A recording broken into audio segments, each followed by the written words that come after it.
कौन है सूत्र? ये वही सूत्र हैं जो इस्लामाबाद, कराची, लाहौर जो कब्जा करवा रहे थे।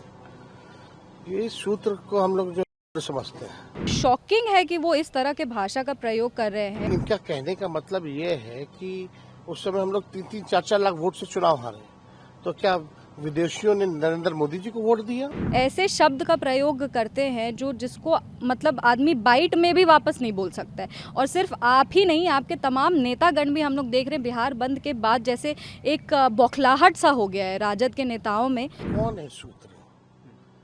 ये वही सूत्र हैं जो इस्लामाबाद, कराची, लाहौर जो कब्जा करवा रहे थे। ये सूत्र को हम लोग जो समझते हैं। और इस तरह की अगर कोई बात है भी तो आखिरी बार यूपी की सरकार में 2003 में एसआईआर हुआ था। उसके बाद से अब तक जो है इतने साल हो गए और इन सालों में कई चुनाव हम लोगों ने देखा। नरेंद्र मोदी जी का 14 का भी चुनाव देखा, 19 का भी देखा और 24 का भी देखा। यानी इनका कहने का मतलब ये है कि उस समय हम लोग 3-3, 4-4 लाख वोट से चुनाव हारे, तो क्या विदेशियों ने नरेंद्र मोदी जी को वोट दिया? 39 सीटें आई 40 में से, इस बार 30 सीटें आई एनडीए को, तो विदेशी यानी उनको वोट दे रहे लोकसभा के चुनाव में। बात ये खड़ा होता है कि 2005 के बाद से बिहार में किसकी सरकार है? एनडीए की सरकार है, बीजेपी की, नीतीश कुमार जी की सरकार है। 11 साल से केंद्र मंत्री कौन है? केंद्र में गृह मंत्री कौन है? 11 साल से देश का प्रधानमंत्री कौन है? मोदी जी हैं, अमित शाह जी हैं। तो ये गलती किसकी है फिर? यानी गलती तो इन्हीं एनडीए वालों की है। अगर किसी को अगर मिला भी है नागरिकता या वोटर लिस्ट में अगर नाम भी अगर जुड़ा है तो ये इनकी सरकार रिस्पॉन्सिबल है, नीतीश कुमार और मोदी जी रिस्पॉन्सिबल है, क्योंकि 20 साल से बिहार में सरकार इनकी है, 11 साल से केंद्र में इनकी सरकार है। और ये जितने चुनाव जीत करके ये लोग गए, सरकार बनाए, तो यानी सब फर्जी है। यानी ये कहना क्या चाह रहे हैं? नेपाल की जहां तक बात है, आप जानते हैं बिहार का रोटी और बेटी का संबंध रहा है।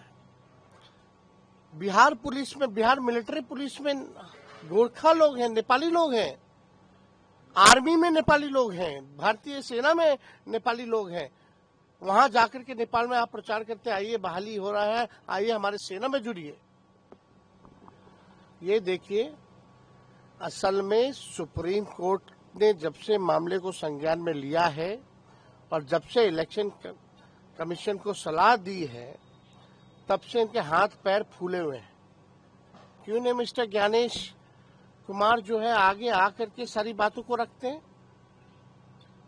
अभी कहेंगे कि फलना, अभी ग्राउंड बनाने की बात की जा रही है, फिर बोलेंगे इनके पास कुछ कहने के लिए है नहीं सुप्रीम कोर्ट में कि फर्जी वोटर्स है, फर्जी वोटर्स है। शॉकिंग है कि वो इस तरह के भाषा का प्रयोग कर रहे हैं। हमेशा जो आप राजनीति में जब आ जाते हैं तो इतना तो हमसे ज़्यादा लंबे समय से है, तो इतनी तो जानकारी उनको होनी ही चाहिए कि राजनीति में किस भाषा का उपयोग करना चाहिए। और जो भी हमारे तमाम बड़े बुजुर्ग हैं या हमसे उम्र में बड़े हैं या हमारे युवा साथी हैं, वो सारा हम लोग का बात सुनते हैं। हम लोग जनप्रतिनिधि हैं, हम लोग बिहार को रिप्रेजेंट करते हैं, हम लोग बिहार के बारे में बात करते हैं, बिहार के बच्चे हैं।